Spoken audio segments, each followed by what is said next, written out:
Alberta and Ontario propose a new pipeline across the prairies. A new east-west pipeline would move an additional 500,000 barrels of Alberta oil per day. But who's paying for it? There is no private proponent for this pipeline because there's no business case.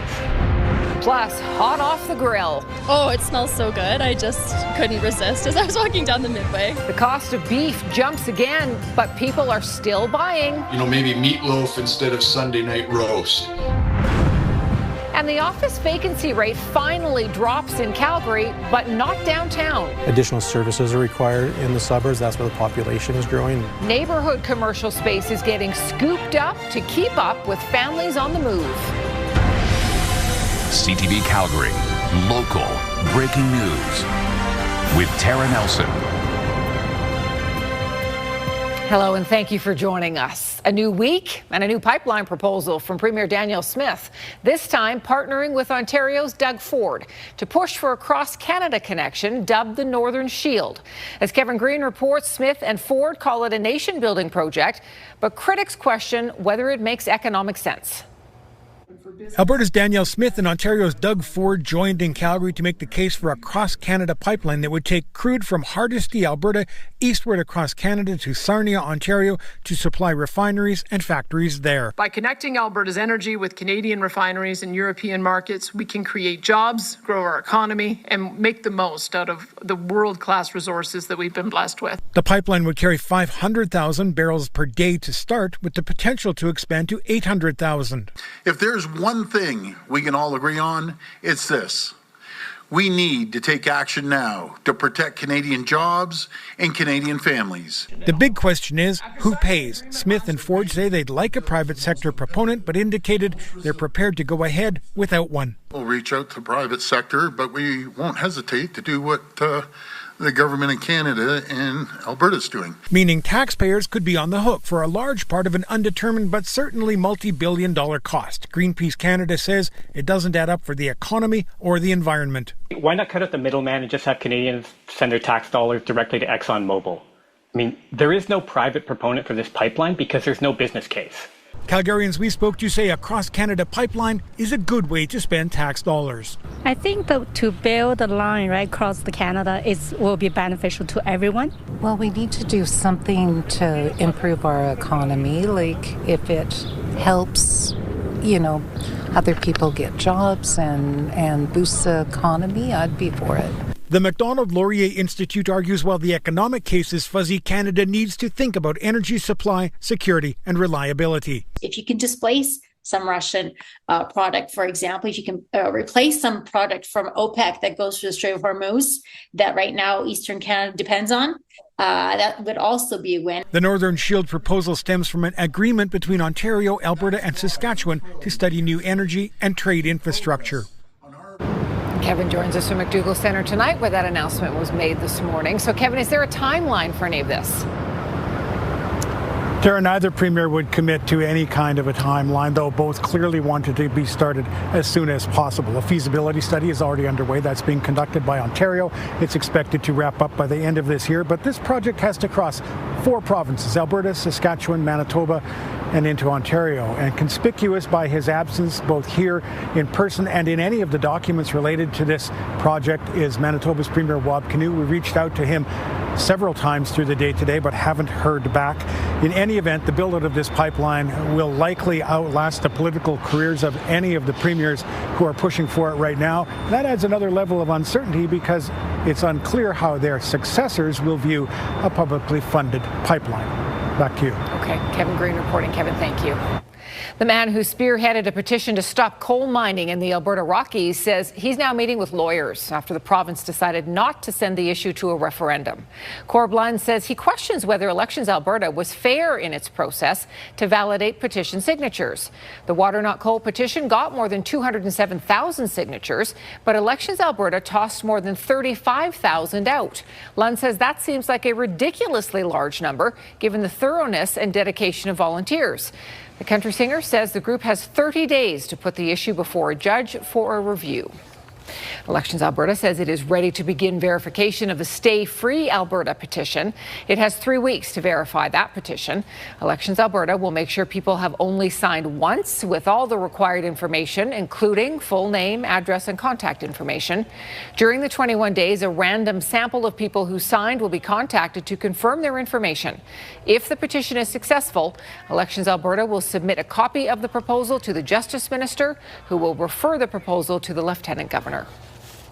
Pro-Canada independence campaigns registered as third-party advertisers are leading the way when it comes to fundraising for this fall's referendum. Hundreds of thousands of dollars has been raised so far in what is expected to be a long, drawn-out campaign of groups advocating on why Alberta should leave Canada or remain in Confederation. Here's Tyson Fedor.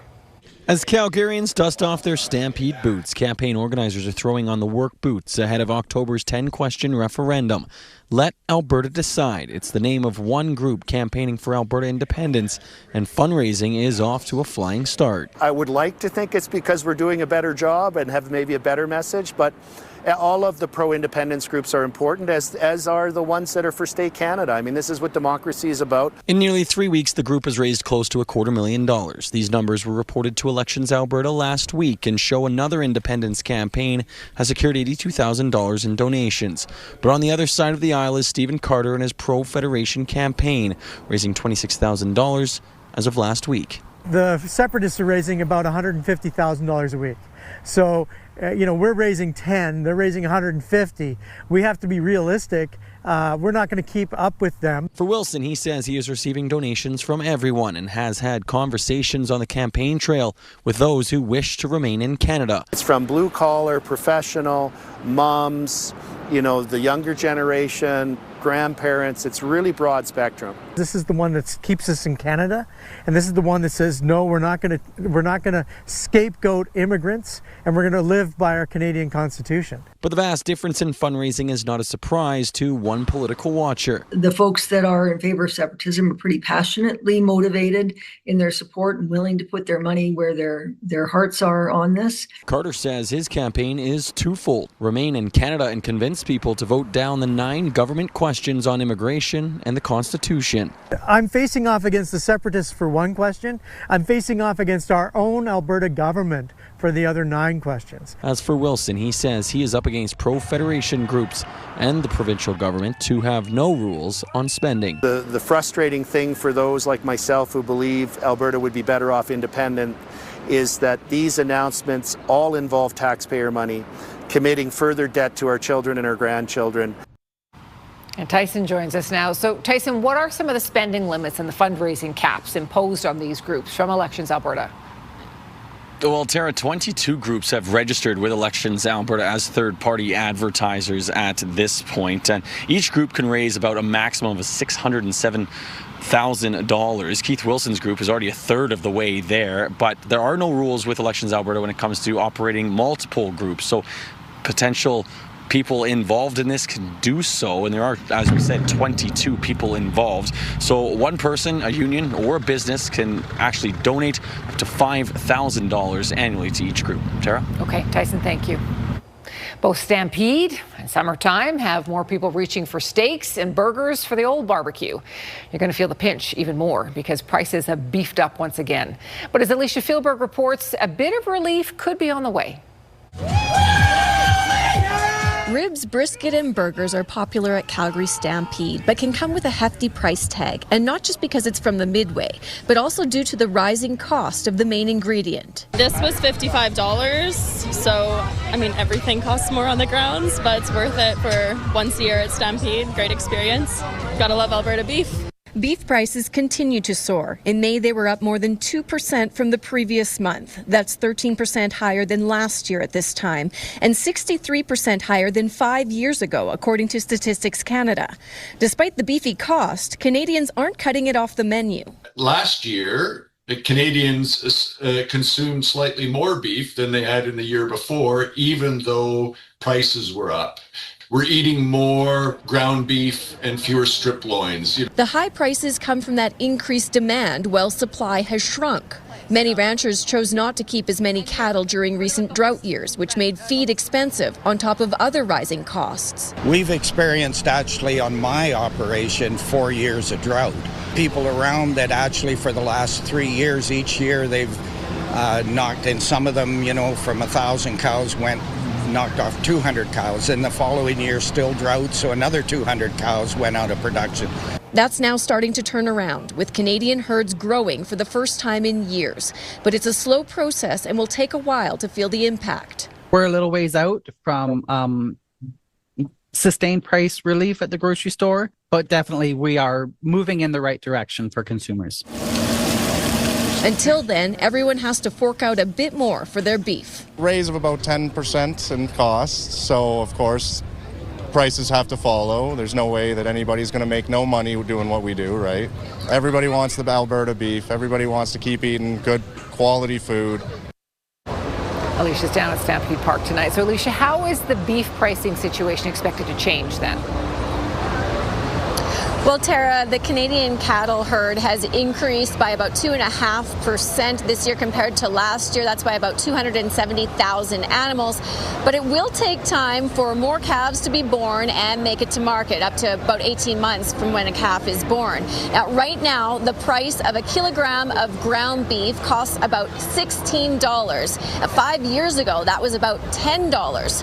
For strip loin, it used to cost about $29 a kilo 5 years ago. And today it's about $52 a kilo. Now, experts do expect that the beef prices should start to come down slightly, possibly even by the end of this year, though. Tara? Wow, those are big jumps. Okay, Alicia, thank you. There is a new logo for whiskey products made in Alberta. The logo was unveiled today. It features grains, water, and landscapes within the Alberta Shield.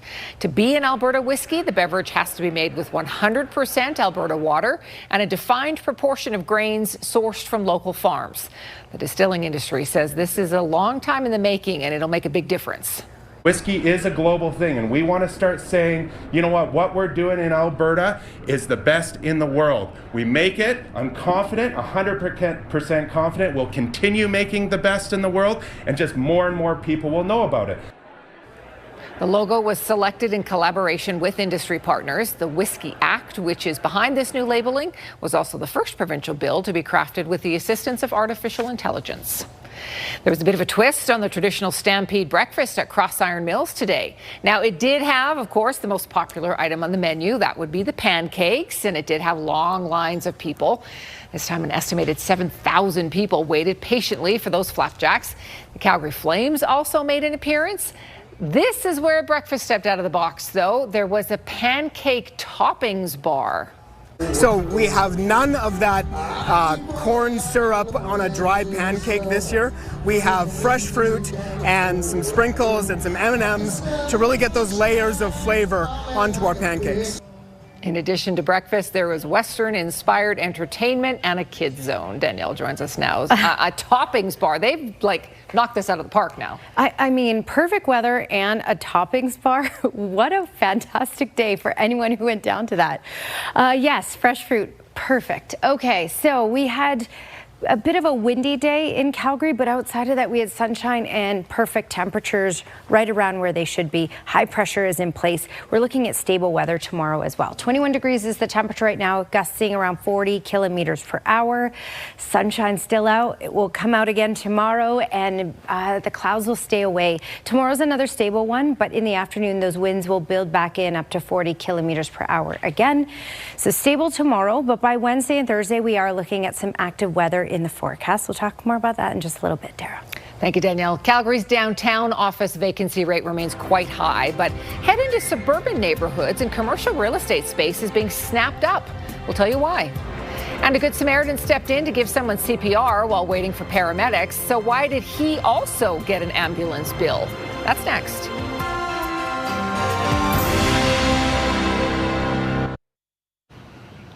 Sunday's rainstorm caused some problems in one southeast Calgary intersection. At one point, the rain fell so hard and so fast that this intersection at 58th Ave and 5th Street Southeast flooded.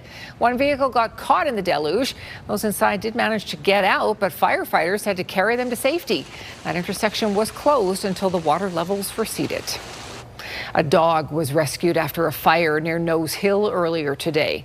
Crews were called to a home in North Haven around 3:45 and found smoke and flames coming from the backyard.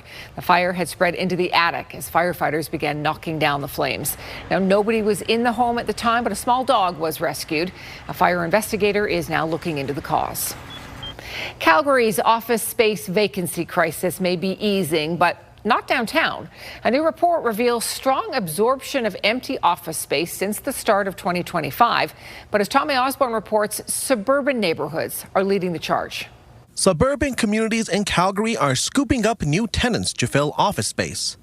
A report from CBRE Canada shows suburban office space vacancy sits at just 16%, while downtown vacancy remains high at 29 to 30%, where it has been for the last 6 years. It's really due to the population growth we've had over the last 3 to 5 years.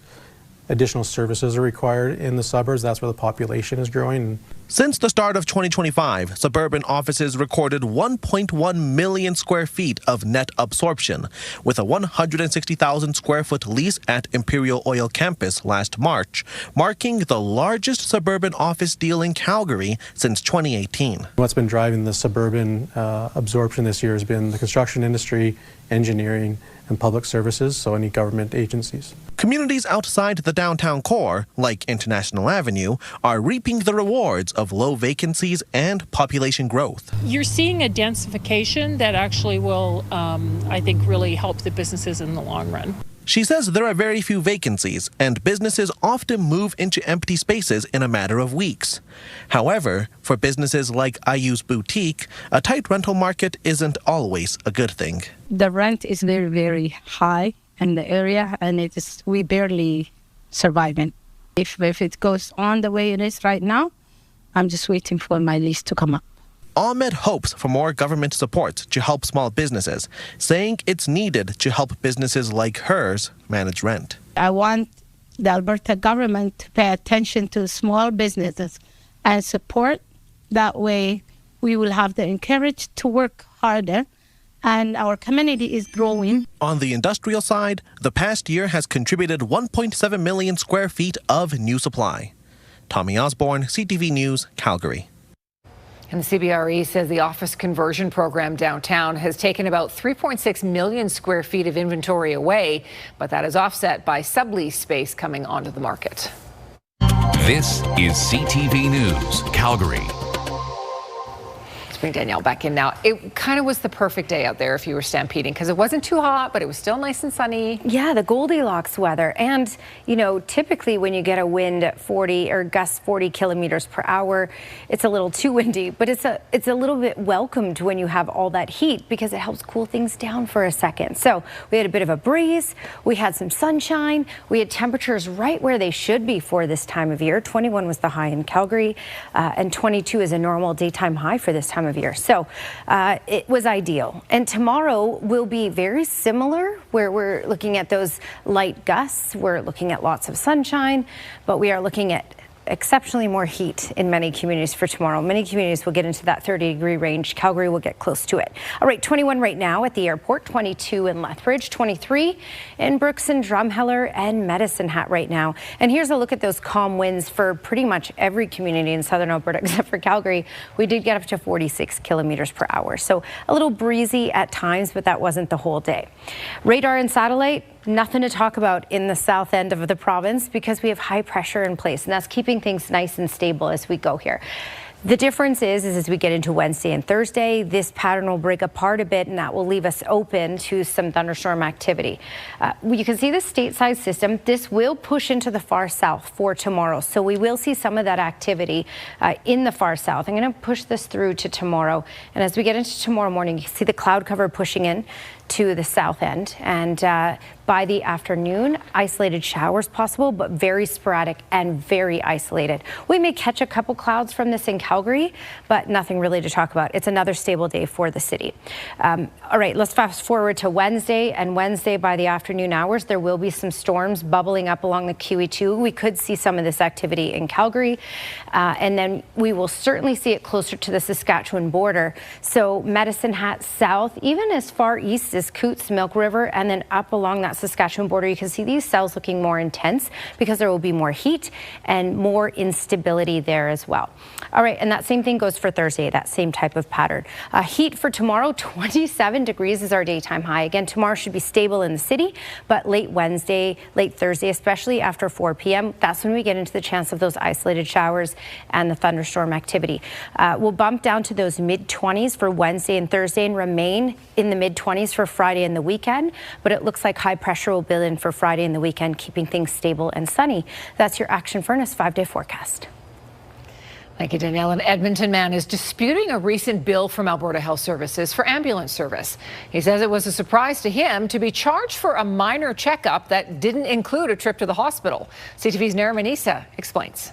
So today I got a surprise $250 bill from Alberta Health Services for saving someone's life. Ian Sutanto is trying to make sense of an unexpected bill. It happened last month in the Brander Garden School gym. Sutanto's 12-year-old son's basketball team was practicing, then the players and their fathers played a friendly game. That's when one of the dads collapsed. And then after further assessment and he wasn't responding, we checked his breathing, his pulse, they weren't there. And then so that's when we started CPR. Sutanto and another bystander worked on him for about 15 minutes. We had shocked him twice with AED. And by the time they arrived, he was already taking some breath, like he had kind of come to. Sutanto says the adrenaline of playing basketball and doing CPR made him lightheaded. An EMT and an SUV assessed him at the school. He didn't go to the hospital. A few weeks later, the bill arrived. He did check me out. So I understand, I guess you put that through the system and I guess that generates a bill, but was not something that, crossed my mind. So it was just kind of a surprise. In Alberta, a trip to the hospital by ambulance will cost you $385. If one is called and you're assessed, but you don't go to the hospital, you could be billed $250. Sutanto says he can afford to pay the bill, but is concerned for those who can't. Ambulance services should be covered, right? You don't want people making that a factor in the decision whether or not to call in an emergency situation, worrying about having to deal with the bill. After sharing his experience online, Sutanto heard from the province late this afternoon. His bill has been cancelled, and the Hospital and Surgical Health Services Ministry tells CTV it will be reviewing its policy. Naramanisa, CTV News, Edmonton. A big step forward in advancing cancer clinical trials in our province.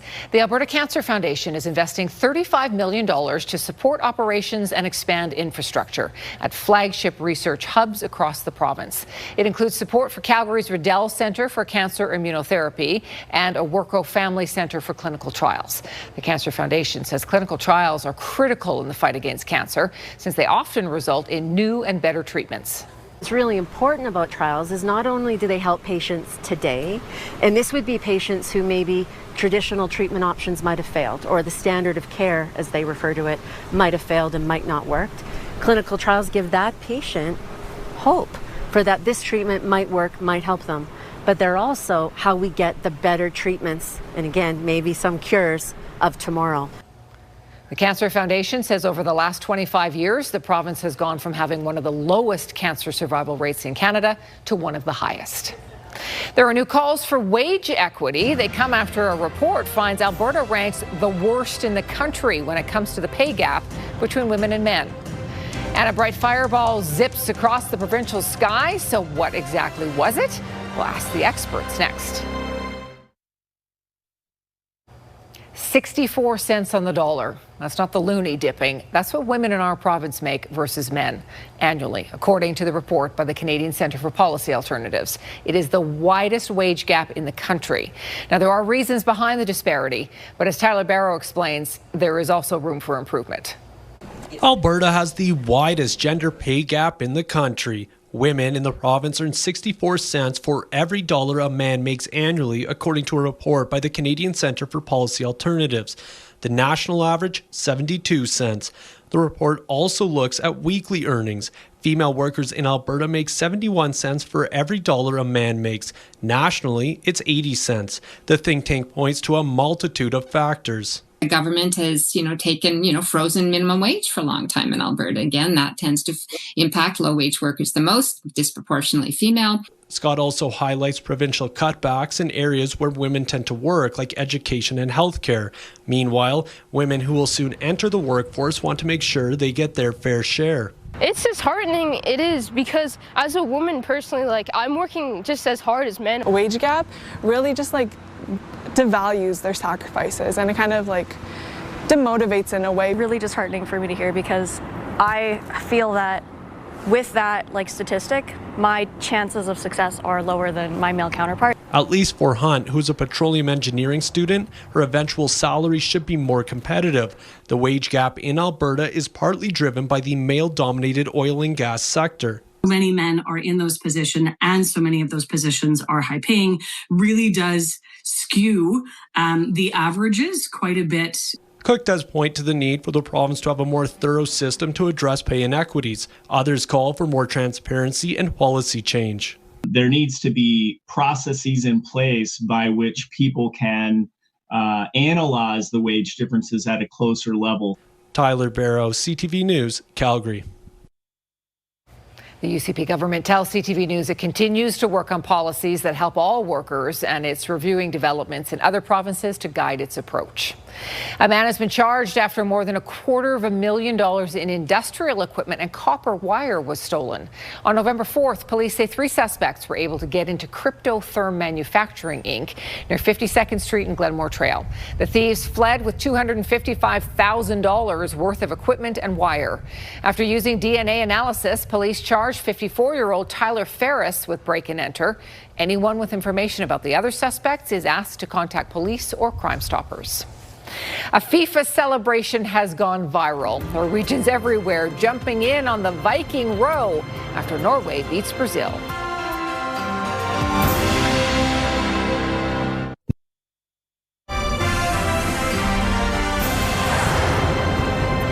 The night sky lit up in the Edmonton area Friday with a rare combination, the Northern Lights and the fireball.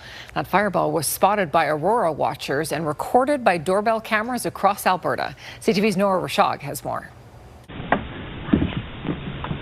Wow! Heather Hodvestad stepped outside to put new batteries in her doorbell camera Friday evening. Turns out she changed them just in time. Hodvestad and her partner witnessed this fireball as it streaked towards the northwest. It's just, one of those rare occurrences. Some people never see that stuff in their whole lifetime. So just to see that here, just randomly walking out at that particular time, I guess the stars aligned. The fireball was spotted across the province. Down in Airdrie, Aurora chaser Chris Ratzlaff says that he was watching the Northern Lights. And then as I was panning across, I noticed this fireball streaking into my the view of my camera, and I just redirected from the Aurora and started following the fireball as it went down. At the TELUS World of Science, head astronomer Frank Florian has been chasing fireballs for most of his career. We didn't know this one was coming. It was probably about the size, of maybe a desk, maybe smaller. It doesn't have to be very large for it to actually create a spectacle like this one did. He believes it was a meteor or a meteorite similar to this one that went down near Lloydminster. Doorbell cameras like Hodvestad's help them triangulate their position. We use doorbell cameras and other types of cameras that security cameras that people had set up outside to try to figure out where this thing could have come down. And they're very useful tools for the astronomers and the geologists that are really looking for these particular rocks, hoping to pick one up. It's not yet confirmed what this fireball was or if it made contact with the ground. Noah Rashog, CTV News, Edmonton. That's some pretty good video they captured there. I love her reaction. All right, well, an epic post-game celebration has now gone viral after Norway beat Brazil this weekend.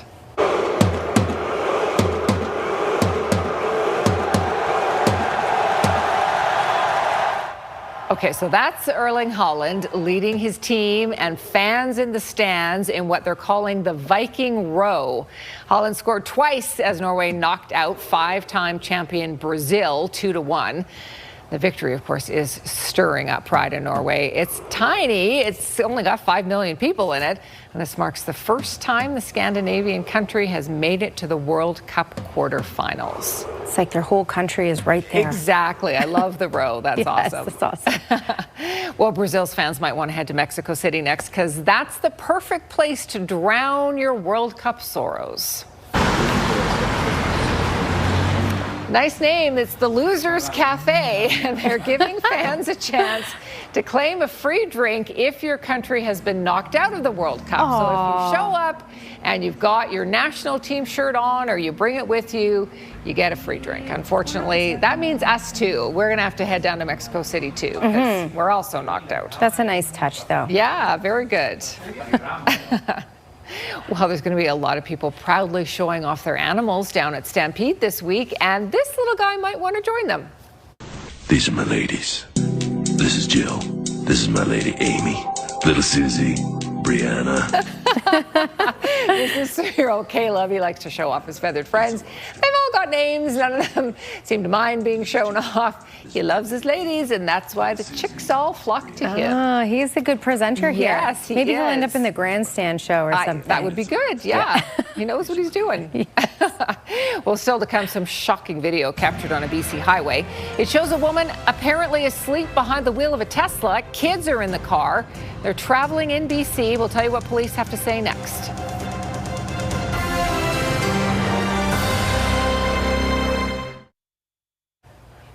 Skywatch weather camera. Oh my, what a nice day. Sun's out, a little bit of a breeze at times, and temperatures right where they should be. Tomorrow will be similar, except it's going to be a little hotter. Be prepared for that. And you know what? Make sure you have the sunscreen available. Stay hydrated. Temperatures are going to start to soar here. 21 was the high today. That's where we're sitting right now. And a normal daytime high for this time of year in the city is 22. 23 right now in Brooks and Drumheller, 23 in Medicine Hat, and 21 in Pincher Creek. Radar and satellite, nothing going on in southern Alberta right now, but this stateside system will push into the far south. So for tomorrow, Lethbridge over to Medicine Hat, certainly cloud cover for parts of the day, chance of an isolated shower, and the closer you are to the Saskatchewan border, the greater chance you will see any sort of shower and thunderstorm activity. For Calgary, we'll catch a couple clouds from this at times, and we'll get a wind pushing in around 40 kilometers per hour in the afternoon once again. But we're really just going to get up to about 27 degrees and mainly sunny skies. That's your 24-hour forecast brought to you by Action Furnace. Fix right or it's free. Okay, heading into tomorrow for Salmon Arm, Kamloops, Kelowna. Look at those temperatures. Super hot in the 30s. Edmonton looking at a high of 28. And really all the way down through Alberta, you are looking at mainly sunny skies again, except for the far south. High River and south of that is where we're looking at mainly cloudy skies because of that stateside system pushing in, and a decent chance of seeing some showers in the Medicine Hat area. Medicine Hat, Lethbridge looking at highs of 27, 28. Tara? Thank you, Danielle. The premiers of Ontario and Alberta hope to ship Alberta crude from west to east. A 500,000 barrel a day pipeline is being proposed to run from northern Alberta to refineries in Ontario. Critics question whether it makes any economic sense. Pro-Alberta independence campaigns registered as third-party advertisers are leading the way in fundraising for this fall's referendum. The group Let Alberta Decide has raised nearly $250,000 in donations so far. And beef prices continue to rise, up 13% compared to last year this time. But experts expect prices will start coming down possibly later this year. Air Canada is once again scaling back flights to the U.S. because of high jet fuel costs and lower demand for trips south of the border. The airline is halting or delaying 8 transborder routes starting in the fall. 3 routes from Toronto and Montreal to the American Midwest will be canceled for the second winter in a row. And 3 seasonal routes to Florida from Ottawa, Montreal, and Quebec City will start in December instead of October. Statistics Canada says the number of Canadians returning by air from the U.S. fell 28% between May 2024 and this past May. A viral video is being shared of a woman appearing to be fast asleep behind the wheel of a Tesla, speeding down the Trans-Canada Highway in BC. Police are now investigating, and the incident has renewed questions about the limits of self-driving cars. CTV's Craig Krause reports. A shocking video captured on Highway 1 between Golden and Revelstoke over the weekend. A woman can be seen in the driver's seat of this Tesla. She appears to be asleep at the wheel, with several people inside the car, including children. And I looked, I was like, that lady looks like she's sleeping. And I did a triple take. Carly King recorded the vehicle as her husband passed it, both in disbelief, leaving her to call police, fearing the driver was suffering a medical emergency. Did you see her hand on the wheel at all? Or No. But there was a cover on the steering wheel. So I don't know how it all works, but scary. Very scary. It remains unclear how the Tesla continued down the highway, but police say they're investigating. The driver could be facing more than $2,000 in fines. Unfortunately, we've seen this before. More and more, we are seeing people rely on automated technologies that are not legal in the province of British Columbia. While the technology exists, fully autonomous driving remains a long way off in BC. Current policy only allows level 2 driver assistance, meaning the driver must remain alert, engaged, and in control while the vehicle is moving. We don't know what the moral decision-making is that's programmed into these vehicles. And the moral decision-making, it can be a significant impact in situations where a collision is unavoidable and you have to choose between sort of the lesser of two evils. Without human control, those life and death decisions could ultimately be left to artificial intelligence. As for King, she says she hesitated to release the video, but hopes it serves as a wake-up call for drivers and policymakers. Greater safety of our communities is probably the most important thing, and maybe learning a valuable lesson, and hopefully nobody gets hurt doing that kind of stuff in the future. Craig Crow, CTV News, Vancouver. Captain Alfonso Davies says a lingering hamstring injury kept him out of Canada's final World Cup match. In a post on social media, Davies wrote in part, "It hurts knowing I couldn't give my all when my team and my country needed it most. This disappointment will only motivate me to recover, work harder, and come back stronger than ever. To everyone who supported us through every moment, thank you." Canada was eliminated from the World Cup by Morocco on Saturday. Still to come, we'll check in with Glenn for results from today's rodeo action, including a comeback for last year's Stampede barrel racing champ. Stay with us.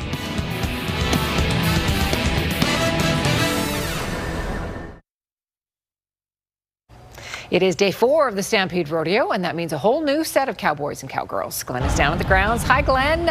Pool B took center stage today. Tara, the sun was shining for the competitors in Pool B, and a great day for some of the rookies. We're going to start things off, as usual, with a little bareback, and that is Rody Farrell of Thermopolis, Wyoming. Saved the best for last, competing in his first Stampede. Farrell teamed up with Sideshow for an 87.5-point ride. That pockets him $7,000. Ladies barrel racing, what a show the Cowgirls put on today.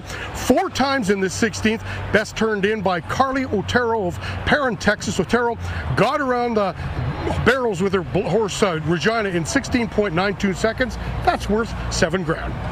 Time for a little tie-down roping, and Brushton Minton of Winter Springs, California. He's on Lincoln. Had the fast hands on day 4 ropes and ties that calf in 7-1. That was the best of the day in tie-down roping.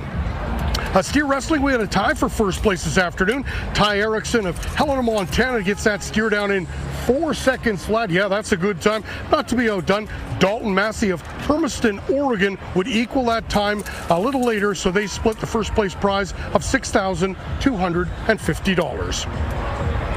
Saddlebrook now, and Coleman Schallbatter of Gunnison, Colorado, a rookie at the Calgary Stampede. He makes his mark aboard Business Girl. Schallbatter ends up with an 87.5-point ride. Good enough for first place. Nice start to his Stampede.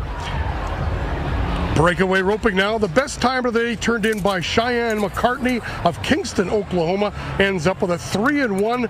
That's good enough for a $7,000 check. And finally, in bull riding, this is 18-year-old Noah Lee, another first-timer at the Stampede. He's aboard Shabuzi. Check out this ride, 90.5 points. Best of the afternoon in bull riding. And here's a fun fact. His father, Mike Lee, he won the Stampede bull riding back in 2008. Well, last year's Stampede was a great one for Anita Ellis. The cowgirl from Blackfoot, Idaho, cleaned house last year at the Stampede. She won every round, set an arena record with her backup horse, won Calgary, and qualified for her first ever national finals rodeo. But just before getting there, she got into a bad accident with her horse at a rodeo and had to miss out. Ella suffered a brain injury. She was in a coma. They didn't know if she was going to come out of it, but after 4 days she did. She had to learn to walk and ride again. Now she's back in Calgary and ready to defend her title, and she says she is happy to be back in the saddle again. I love it. The first time I got back on after my injury happened, it was at the 2-month mark, January 15th, and I was so nervous. But as soon as I got on my horses, I was like, this is where I belong right here. So I'm just going to take it easy, go slow, and it all worked out so good that way. So I'm glad I got to do that. She's resilient. She just keeps going. It's crazy, and I have to tell her to be more careful. You might want to not do this or not do that. She's always wanting to just accomplish what she set her mind to, and it's impressive. I can't even tell you the feelings that I have here. It just feels so good to me. Being in front of the crowd today, it was an amazing feeling. It just brought me back to last year, and I was like, this is the beginning of my last year right here, It just feels so good. I feel blessed to be here. Anita ends up with a time of 17.24 seconds. That was good enough for sixth and a check of $1,000, but Anita will tell us there are things in life that are far more important than that. Well, there's a new aggregate leader at the Rangeland Derby. The track last night, well, it was pretty wet and the times were fairly high, but it didn't seem to bother Ray Crotto Jr. He's able to get around the track in 1:14:46. That was the fastest time on night number 3. Crotto takes over the aggregate leader, Jamie Labacane. He's in second place, and the defending champ, Chance Fegan, he falls into third place. Well, the Calgary Flames have come to terms with one of their new defensemen, Simone Nemec. The Flames acquired Nemec from the New Jersey Devils a couple of weeks back, and today they signed him to a 5-year contract with an AAV of $7.25 million. Nemec was the second drafted player overall in the 2022 NHL draft. He had a career best 6 points last year. And finally, the Calgary Wild have themselves a new head coach, the second in team history. The new head coach is Leah Blaney. She comes to Calgary from Australia. Calgary Stampede Report, brought to you by Lamley's, the official Western wear supplier of the Calgary Stampede. Thanks to Glenn. So Danielle, final peek of the forecast is going to be hot on the Midway tonight, even hotter tomorrow. Yeah, so tomorrow in and of itself will be a hot one with a high of 27 degrees and lots of sunshine. Then you add, if you're headed to Stampede, all the people in the pavement, it will feel much, much hotter than that. So keep getting those lemonades and drinks there because you'll need to stay hydrated, and the sunscreen, of course. All right, Wednesday and Thursday later in the day, there is the potential of late day isolated showers or thunderstorm activity. There's a 40% chance of that in Calgary. All right, Tara Crape sent this one in, taken Elbow Springs Golf Club. I'm not sure you can see it, but yesterday was a bit of a wild day in many spots, and Elbow Springs Golf Club, no different. Weather window brought to you by Lux Windows and Doors, crafting quality windows and doors for your style, budget, and Alberta's climate. Thanks for your company tonight. Have a great evening. We'll see you tomorrow.